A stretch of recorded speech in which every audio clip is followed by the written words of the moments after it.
Welcome in to Daily Faceoff Live, your go-to source for everything hockey. Live every weekday at noon Eastern.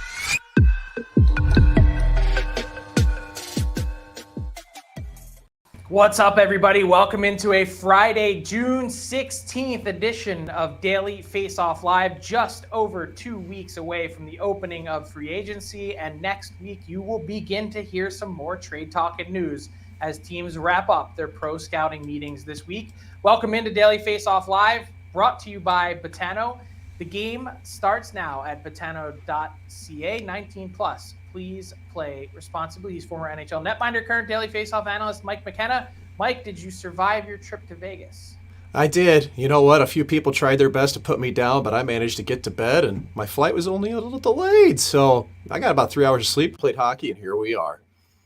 Love to see it. Let's throw 2 minutes and 30 seconds up on the clock. A lot to get to, including a breakdown of our latest top 50 free agents list, which you can find now on dailyfaceoff.com. But first, let's start with some news from Thursday. Jesper Bratt staying in New Jersey. And while they had their press conference today to talk about Jesper Bratt signing an 8-year, $63 million extension with the New Jersey Devils, which perfectly slots him under Jack Hughes in their salary cap structure, their GM, Tom Fitzgerald, said this morning that he's been told that Timo Meier is also interested in an 8-year extension with the Devils. We'll see if that Meier contract extension could throw that Devils salary cap structure out the window. But Mike, a second consecutive 73-point season for Jesper Bratt, a 6th-round pick who will not be denied. You cannot tell this guy, no, he's not an excellent NHL player. And what I like about Bratt's game is that it's just the goal scoring factor is revved up in the last year. You know, before, I think when I watched him, I thought this guy's got really good game feel, good playmaker, shoot the puck, poor man, you do pretty well. And he did score 32 times this year. And it's also because he's growing with his line mates and his teammates. Like, Bratt's a top 6 player in this league. When you've got two centermen like Hughes and Hischier, it starts to look pretty good. What I like about this, Frank, is it's basically going to give the Devils 4 players locked up for the long haul, maybe 5 if you get Meier mixed in as well. You're going to have Hughes, Hischier. They're both on really team-friendly deals. They took a risk to make those deals, right? They're a bit of a gamble. Hughes at $8 million, Hischier in the 7 range. But Bratt's is a fair contract for him, I think. I do just wonder down the road, Frank, if at some point, does Bratt or even a Dawson Mercer have to become trade bait as more players come through? Because I know they're not worried about that now. But Mercer's deal is not going to be cheap either, and he's an RFA this year. So I like the deal. I think it's good for now. It's just down the road. You wonder where the Devils are going to go because they got some big-time prospects coming through with contracts. Yeah, and you also didn't mention Dougie Hamilton, too, on the back end, and that $9 monster million deal that's on the books. Yeah. Bratt is a guy, you mentioned the goal-scoring capability. A lot of people, though, had question marks coming through this year's playoff run saying, as an undersized guy, can he be an impact player in the playoffs? What do you think? I think he's got to grow into it. This is the first year in the playoffs for this team, and we've seen undersized players perform well, plenty well before. I do think that is an element that's got to grow, but if you can flank his game with a Timo Meier, you know, for the long haul, I think it takes some pressure off Bratt to be that guy. Yeah, I agree. I think obviously the jury is still out. And more than that, I just have complete confidence in his path to this point. An unheralded player who, even last year, the team basically took him to the wire in ARB before settling on a new deal. And that 1-year deal essentially ended up costing the New Jersey Devils a pretty significant chunk of change now on the salary cap hit. I bet if we were to go back 1 year in time, that Bratt would have signed for somewhere on an 8-year deal in the 6.75 range. So they cost themselves probably an extra $1 million over the 8-year deal, $8 million total at least, to basically say to him, go out and do it again, which he then went and did and took the goal scoring to another level. So he's earned every cent of this deal. Other players like Jack Hughes that have the pedigree step in, get the 8x8 deal without even really doing much in the NHL to prove it. Bratt didn't have that, and I love the story of him pushing through to get it. This is a major piece of business that's gotten done by Tom Fitzgerald and the New Jersey Devils, but still, Mike, a significant one lingering, at least one, in addition to figuring out their goaltending situation, because he hinted today that they might, in fact, try and offer Mackenzie Blackwood a lower than qualifying offer deal to stay in the organization, which I ask where. But more to the point, the bigger piece of business is Timo Meier and the New Jersey Devils electing, along with the Ottawa Senators, to take Timo Meier and Alex DeBrincat to arbitration. Basically, this kind of just kicks the can down the road and allows them to continue to negotiate and retain their rights. A smart play in terms of trying to seize back some of the leverage. But you heard Tom Fitzgerald, as I mentioned, say this morning that Meier has reportedly instructed his agent to begin negotiating an 8-year deal to stay with the Devils. How much lower will that be than the qualifying offer that he's due? We'll see. AFP Analytics, who we work with to do those projections on contracts on our site, have Timo Meier somewhere in the $8.6 million range on an 8-year deal. That would be north of Jack Hughes and a precedent to break. And I'm not sure that the Devils want to do that. But what do you make of the DeBrincat situation, Mike? That's the one I'm more interested in, because it certainly seems like he's the guy that's going to end up being on the move instead of signing a long-term deal to stay in Ottawa. Yeah, I think you're right on that. And just super quick on Meier, it shows that people want to be in New Jersey again. So that's a really good thing for Tom Fitzgerald, however that shakes out. Now, when we're talking about DeBrincat here, he doesn't want to be there. And Pierre Dorion already walked the tightrope once with Mark Stone. He almost went to ARB with him, and they came together on a 1-year deal at $7.3 million. Guess what? They lost Stone down the road and didn't have the same type of leverage if they would have made a deal at the time frame where DeBrincat's at now, like a Matthew Tkachuk. Arbitration almost always signals the end of the relationship. Dude, it's over. You're done if that happens. Like, the only time that this has happened in the last 10 years that a club elected arbitration has actually gone all the way through was Vladimir Sobotka in St. Louis, 2014. All right, and that went over like a fart in church, man. Like, he ended up in Europe after that. So I think tasty fart in church. Way to go. Yeah, the pews don't like it, but like he's got to move DeBrincat. Like, he's not kicking the can down the road. DeBrincat's not going to be there this year. If he does, he's not going to get anything for him. So this makes it pretty easy. Like, find your destination, get him out of there, get him to Detroit or Dallas or wherever you need to. Because if you go 1 year further, Dorion's going to lose a lot of trade value on this player. I think he's already lost some compared to what he spent last year to get him that number 7 overall pick. It's going to be almost impossible to replicate that. Can't ever fault someone for taking a swing, taking the bat off their shoulder and pulling. And I like that.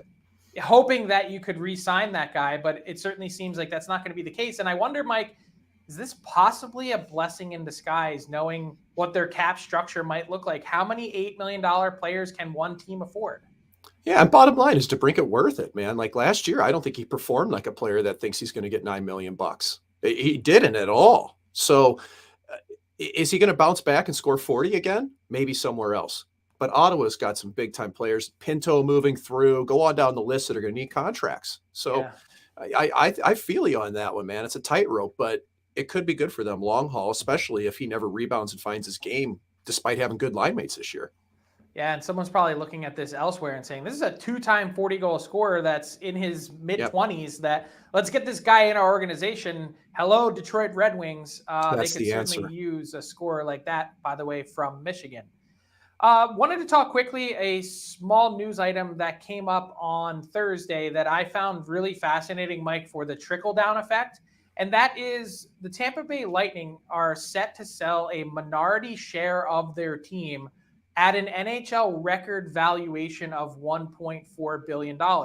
And so someone watching might say, well, okay, Frank, great. Tell me what that actually means for us. And the truth is, it explains, one, that NHL business is booming. This is a record valuation that topples one that stood for just 4 days in the Ottawa Senators sale to Michael Andlauer for a reported $950 million.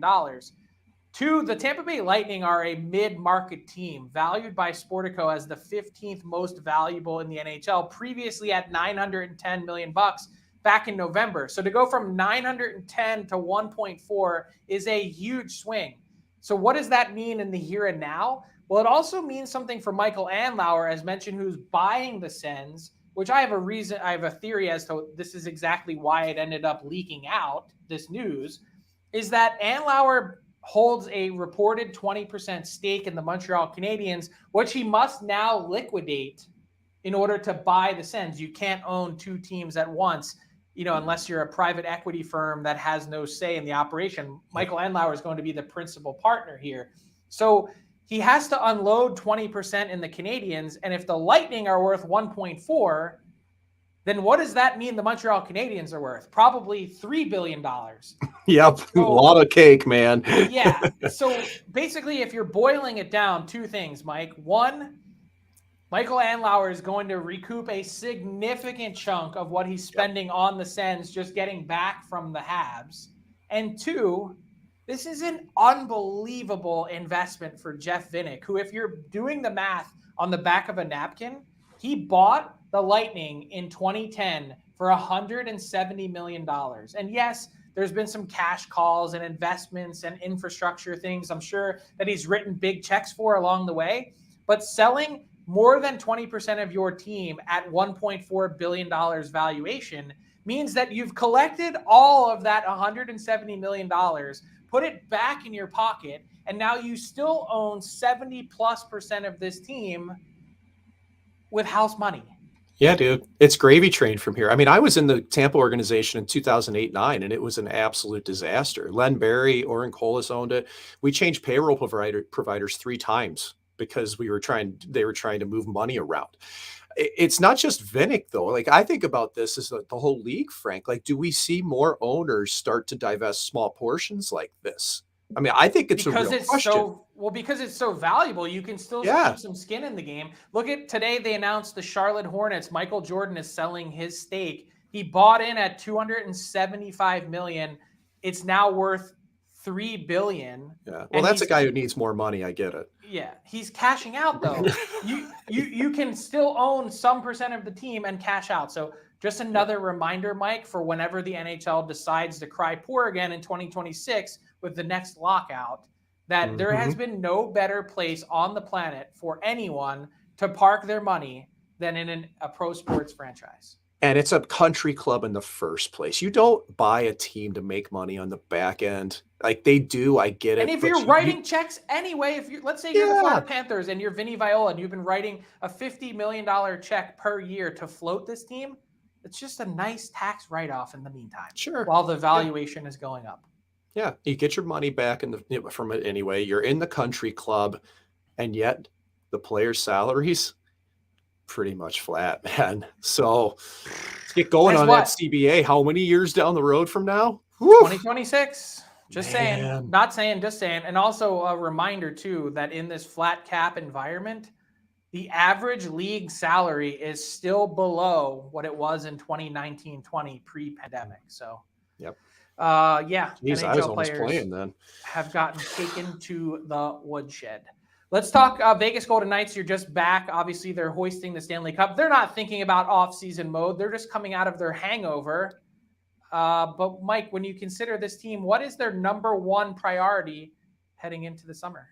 Well, they got a couple things to figure out, but what's really nice for this club is that they're pretty whole as a roster, Frank. Like, I think realistically, looking at who they have now, they've got about $3.4 million in cap space to work with, a projected cap space next year. And we got to see what happens with Robin Lehner. Who knows? But that could be an additional $5 million and change. It could. So that's the wild card. But let's just, for the sake of it, say he's LTIR or they move his contract, whatever. You're going to have 2 guys here that I don't think are coming back. I don't think they're going to be able to afford to have Ivan Barbashev back. And they've got players in Paul Cotter, Pavel Dorofeyev, who are knocking on the door this year that need to take those next steps. They're safe bets in terms of their dollar figure. In goal is interesting, though, because they only have Logan Thompson under contract. And I don't think there's going to be an appetite to bring Adin Hill back at over $4 million. And to me, Hill's comparable is actually kind of similar to Linus Ullmark, who signed with the Boston Bruins 4 years, $5 million per. You think it's that high? 117 games. Let me explain why, though. Hill's played 113 games coming into this year. Ullmark had played 117 games. And Ullmark, yes, had played more minutes as what you would consider to be a number one, but this playoff run for Hill is going to up his value. So this guy's going to be a $4 million player. Like, here's my numbers on it. So if that's the case, this playoff run just proved to the VGK front office that goalies don't matter. I'm sorry, they used 4 of them. And Hill played phenomenal, man. I'm not taking anything away from him, but Logan Thompson's their guy. He's the guy they project in the future. The next 2 years, he's under $800,000. So I think Hill's gone. I think Barbashev's gone. I think they pick up Brett Howden as an RFA. I do wonder, though, is there any chance that this club takes a big swing this offseason, Frank? Or do you think they'd be happy to pretty much run it back with what they have? My guess is they're pretty happy to run it back. And I also think the trust factor with Aiden Hill, like, it's a nice thing to think you don't need a specific goalie because your D and your system are so good. But to then find out the hard way is also pretty difficult, right?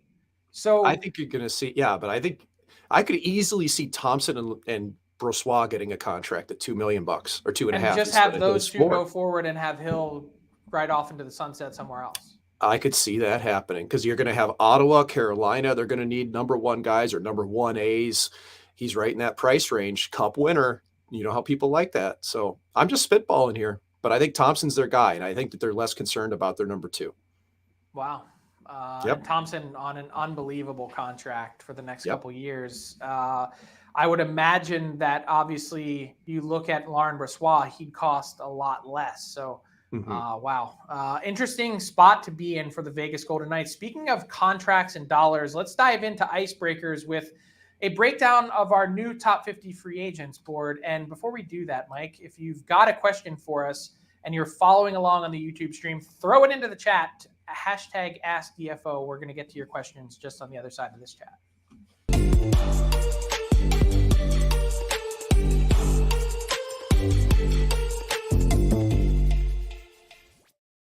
Frank, I love how your icebreakers, how your board, your top 50 free agents board is just always in motion. You know, somebody comes off the list and now we've got more. And that's why you got to keep tabs on it at Daily Faceoff. We're always getting this thing breathing updated. List. That's right. So first one I got for you, we're only 2 weeks away from NHL free agency. That starts Saturday, July 1st. We will have a 2-hour special here at Daily Faceoff. That means you got a new top 50 ranking out today, and you've got a new number 1. Come on down. Who is it, Frank? It is Dmitry Orlov of the Boston Bruins, as mentioned, working with AFP Analytics on some contract projections. And he's now projected to have the highest AAV of any free agent that's still on the board. Probably not really a shock given how thin this defensive crop is in this free agent class. There's some thought lingering out there among agents and teams that Orlov could be approaching upwards of $8 million a year in an AAV. I think that's pretty high, but I also think this projection from AFP at 5 years times 625 is low. We saw Damon Severson, whose numbers were a bit south of that, end up at 8 years times 6.25.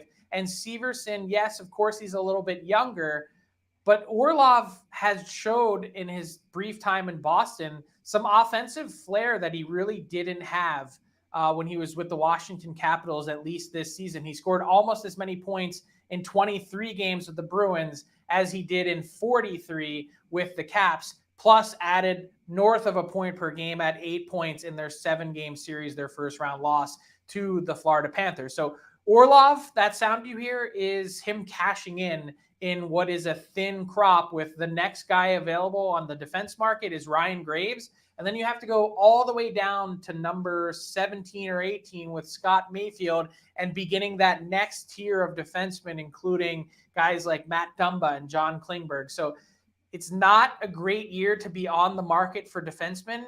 And as much as the Bruins would have liked to have kept him, they're already in the process of trying to unload some other contracts elsewhere. And Orlov just isn't going to be able to fit.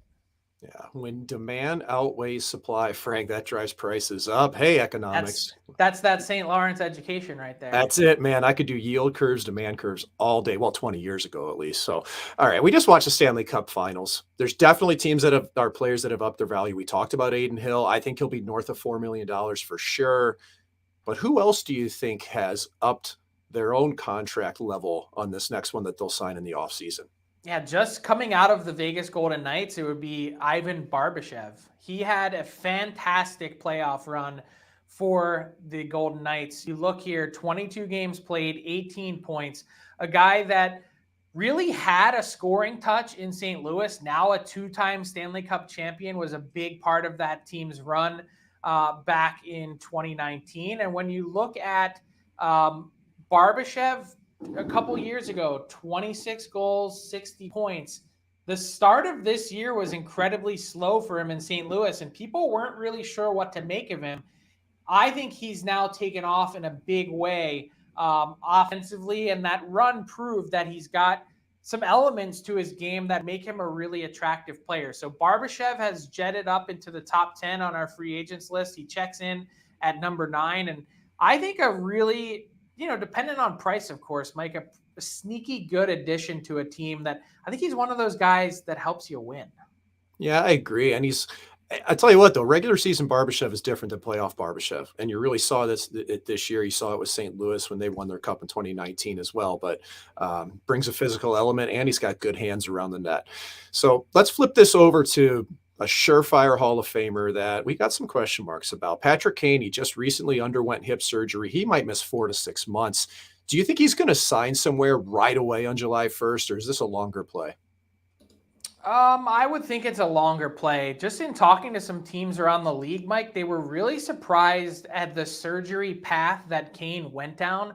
The hip resurfacing surgery, I mean, you heard Caps GM Brian McClellan talk about it with Nicholas Backstrom. He can't move. He can't play. And he was basically like, this guy needs to either figure it out or end his career, essentially, because he's not up to NHL snuff. And when you hear of Patrick Kane's camp talk about getting this in-depth surgery so that he can then bounce back and rejuvenate his career, a lot of teams see it as a big question mark. They think that this might be one of those career enders. Instead of trying to fix something, it may have caused more trouble. That surgery is significant. You're actually quite literally wearing down the hip bone, grinding it down and the joint.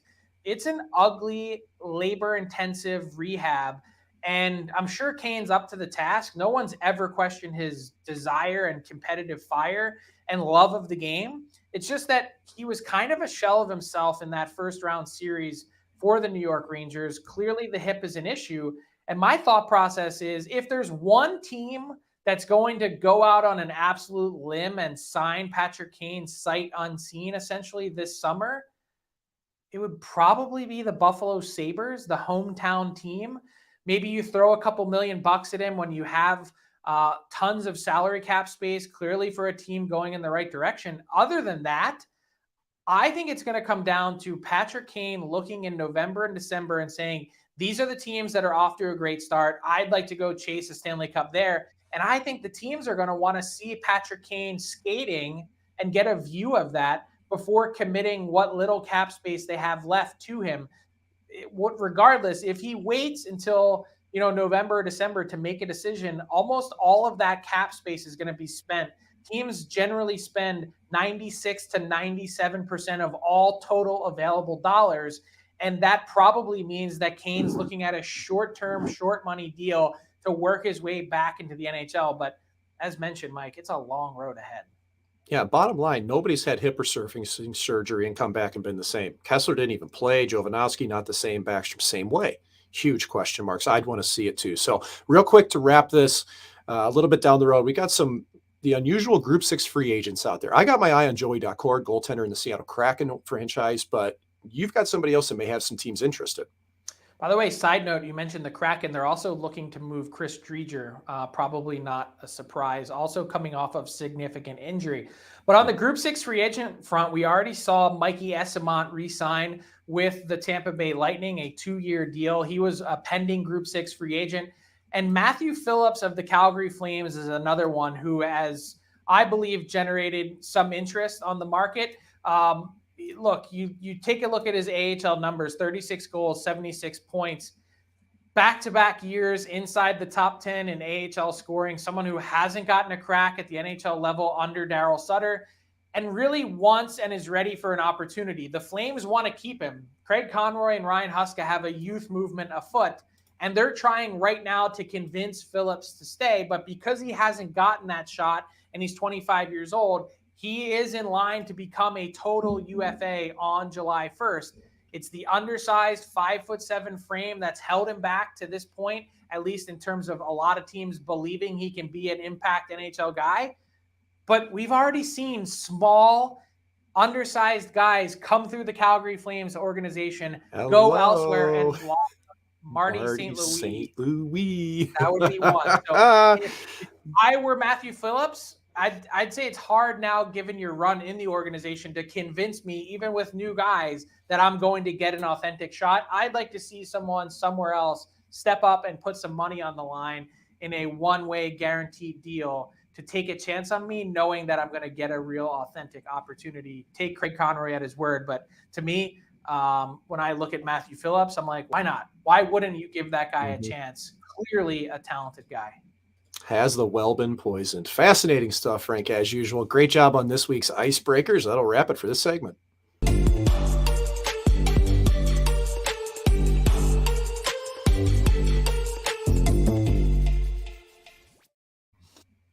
All right, Mike, time for our daily face-off inbox question of the day. Thanks to everyone throwing some questions into the chat. I want to get to some cap stuff. This is from Ivan Cool, who says, do the Caps trade for a star player this year? What do you think? If they would, I thought it would be a D, but they got to shed salary, right? I mean, they've got Wilson and Mantha that they got to worry about, I think. Maybe if they can do that first, then get an impact player? That's what I would think. You got to clean a bit of house if you're going to do it. So I think it'd be a cascade effect if so. Yeah, I agree. But I also think there's a push to try and surround Alex Ovechkin with as much talent as possible so that while he's on this quest for the goal scoring mark, the team is competitive and gets back into the playoffs. Yeah. So, and you know what, Frank, too? I mean, we've just seen the Golden Knights win by being hyper aggressive. Who's to say teams aren't going to start copying this type of model? All right. This is from Buster Bennett. I want a yes or no answer from you, Mike. Does the Nashville Predators, do they trade UC Saros? No. I would tend to. What about you?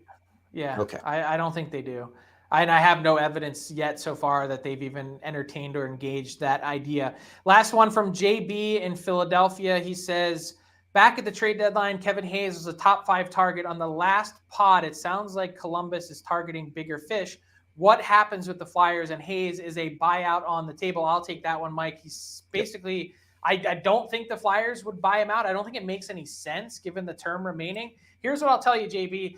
The relationship is fractured between Kevin Hayes and John Tortorella. Everyone knows it. They've got to get him out of there. They're going and willing to reduce his salary cap hit by retaining some money.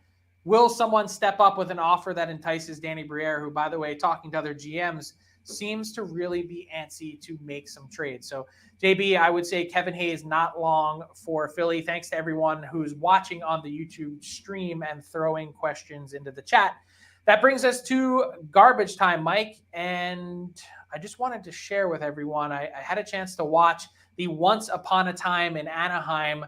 They called it a documentary on ESPN+. That's cute. And the whole thing is kind of cute, actually. It's funny you use that It word. should be.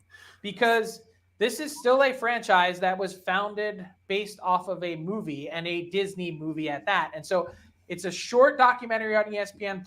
I think it's well worth your time. 55 minutes. Where else can you get footage like this? Wild Wing just absolutely firing pyrotechnics into the crowd. I forgot it's 1993. First off, how long ago some of this is. And second, all the details behind Disney being involved and the pageantry that went with it. The Emilio Estevez duck calls. That's Steve Brill on the right, the guy who wrote the Mighty Ducks movie. I have one of those.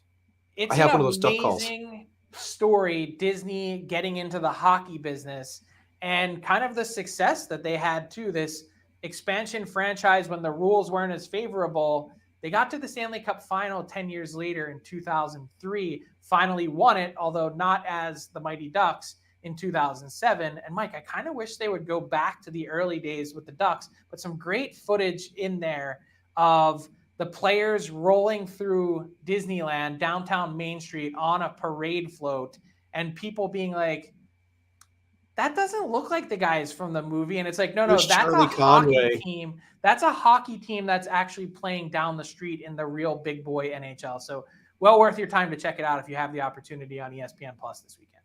That tugs on my heartstrings, man. I mean, I was, 10 years old when that came out, so I knew every character. I had the duck call.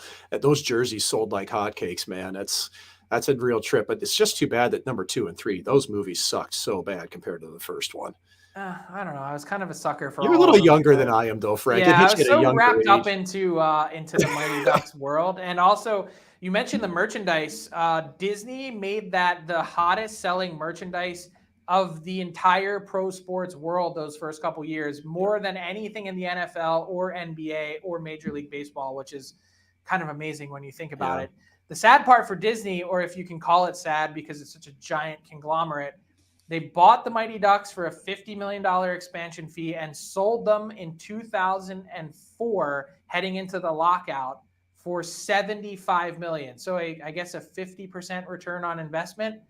But right now, the Anaheim Ducks, my guess, probably somewhere in that $800 to $900 million range. So perhaps getting out at the wrong time for Michael Eisner and Disney.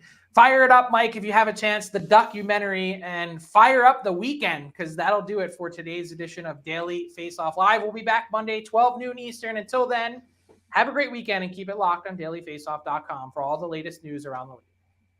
Thanks for tuning in to Daily Faceoff Live. Make sure you hit the subscribe button to never miss an episode.